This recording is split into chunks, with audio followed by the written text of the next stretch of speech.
tell you one thing, it's not hot like it was over the summer, but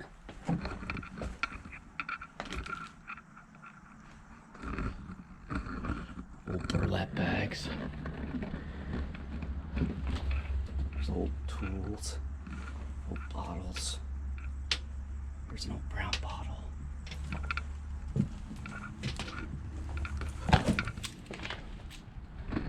Now this here, this kind of looks like maybe this was the workshop where they would bring stuff in here and fix it, and there's tiles here.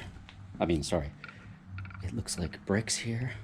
Maybe this is where they cleaned the cows down, or maybe this is where they fix stuff. See, there's looks like an old harness, maybe for horses. Scrap wood. Here's an old length of rope. And again, they did have electricity.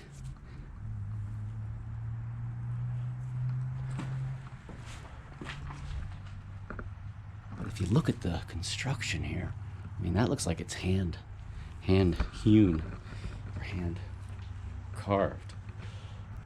There's a bucket. Here's some old iron gates. I don't know why I'm whispering. I don't have to whisper. What's in here? I'm gonna get my light and check that out.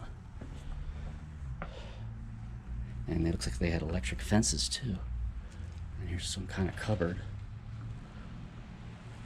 Oh, this is freaking creepy. Bird's nest, bird's nest. I mean, this place is just decayed and just filthy. But it's pretty cool, right? Hey, you guys liking this? Subscribe. Hit that bell for notifications. Oh, there's a groundhog. You see him out there?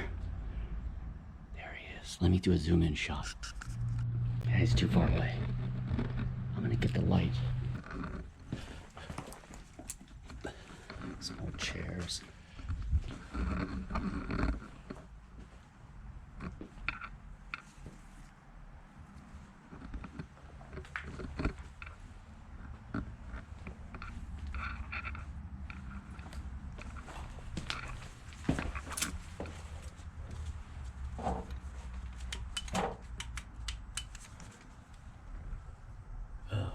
What's that? It's just wood blocks, but there's a can over there. Let's take a look at that can. Oh, chicken of the sea. So this tuna can says copyright 1926. The brand that made tuna famous. It has the mermaid on it. Same color. Look at that. Chicken of the sea, solid tuna pack. That's another artifact that I found here that, assuming that license plate was actually, those numbers actually do mean the year 1925. That's the second piece of evidence we found that would indicate an operation date at least mid-1920s. Those whiskey bottles, though, that one whiskey bottle, I think that might have been a Shenley. I found one of those up in the Conowago Creek. That's from the 60s, although I'd have to look at the bottom of the bottle. All right, guys, we're gonna head up one level.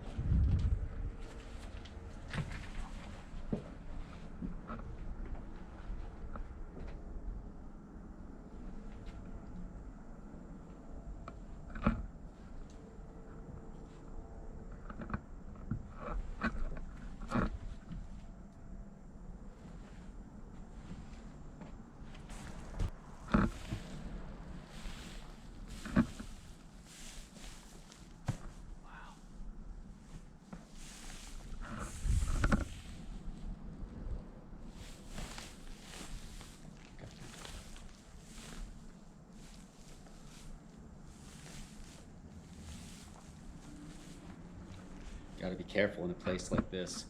You don't fall through. There's lots of junk. Looks like the old pieces of the old barn door.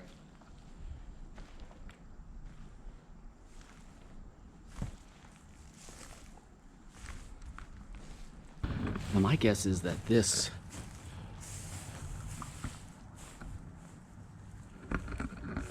farm operated up till the 60s, I'm gonna say. Just from my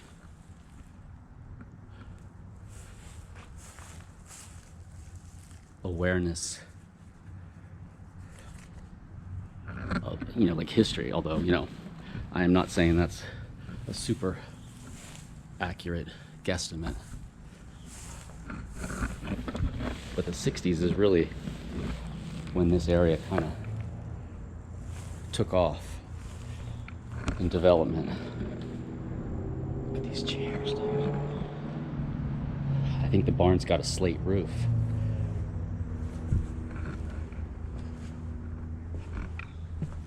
That's where we came from, down in there. Definitely smells farmy. There's an old insulator. What's there? What's in that door?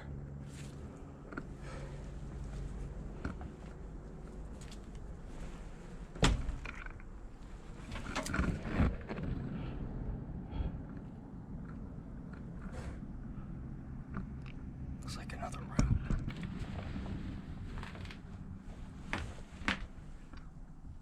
To be honest, my fear in here is not so much falling or paranormal disturbances as much as it is just people, squatters, you know, people come and crash in here, perhaps live in here, sleep in here.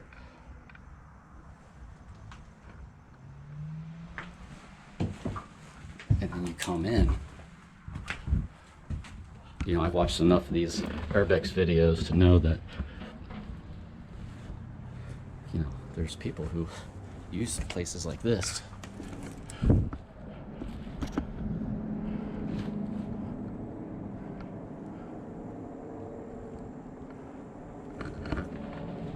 to live, or at least to crash.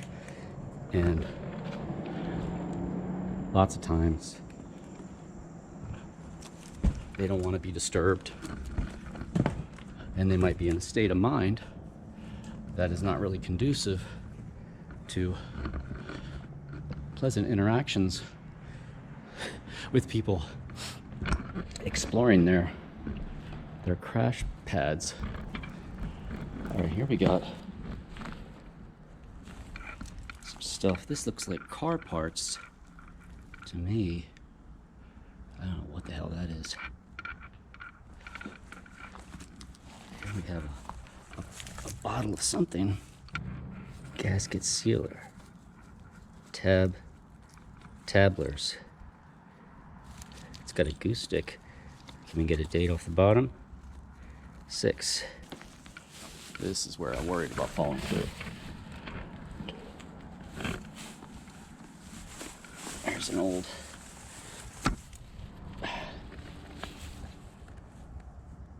that's the Hazlitt, whatchamacallit. I don't know what that is, though. Open. That's not too old. Oh, man, it really stinks over here. Again, could be the 60s.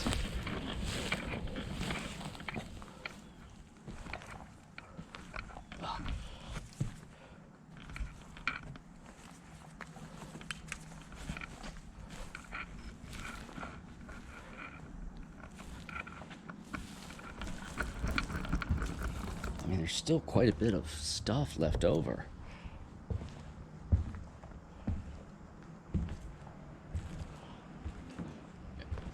The problem is,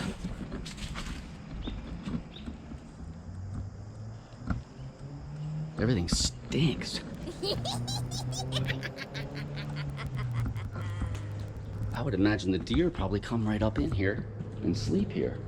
I mean, if you were a deer and you lived in these woods, right? I mean, and it was raining, it was cold, windy, snowing, wouldn't you want to come in here? Nice, safe, dry. I mean, I'm assuming they don't care about smell. Here's some more tools. stinks. That's why I'm not big on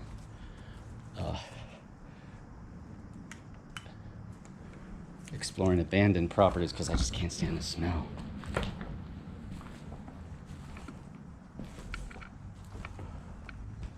This place stinks to high heaven.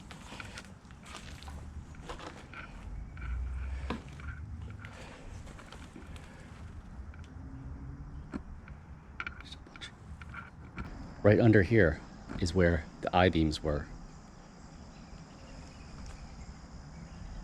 That's where that room was.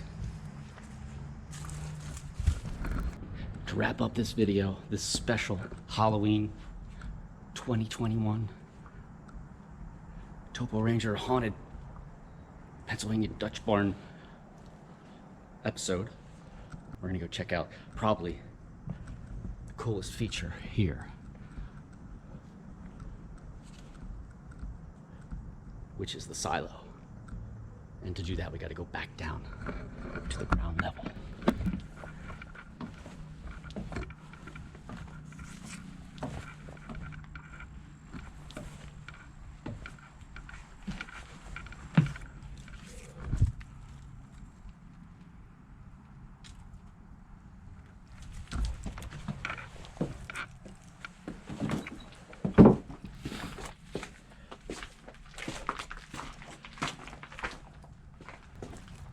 Smells and tastes like freaking dead cats. As you can see, there's a bunch of crap in here that fell down or was thrown down in here. I think the floor right above this collapsed, or maybe there was no floor at all. See the masonry curves around. I don't know how this stuff is kind of sketchy. What I'm gonna do here, it looks like the way in is kind of blocked with debris, and since I'm not sure about what's going on above me in terms of structural integrity, I don't have to necessarily climb in. I'm gonna extend the extend my quick pod pole here, and we're gonna probe this sucker like we did up at Boiling Springs, where we probed that spring. Great episode, check it out. I'll leave a link up here. I got to get back there. I got to get back there with this camera, because remember, we did that episode. I didn't have the GoPro.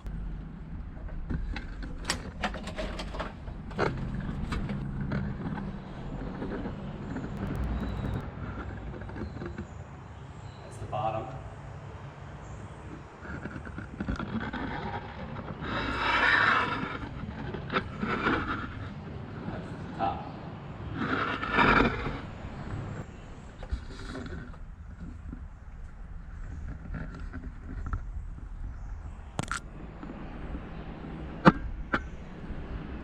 I can't see what the camera's seeing right now, so I can't really narrate as to what you guys are seeing.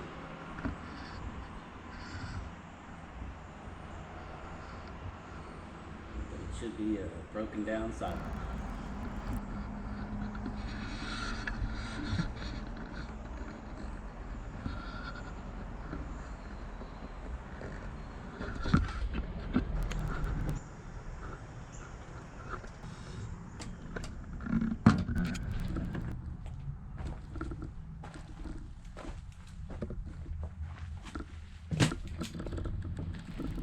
That's going to wrap it up for this special Halloween edition. Coming to you from the always spooky Pennsylvania Dutch country.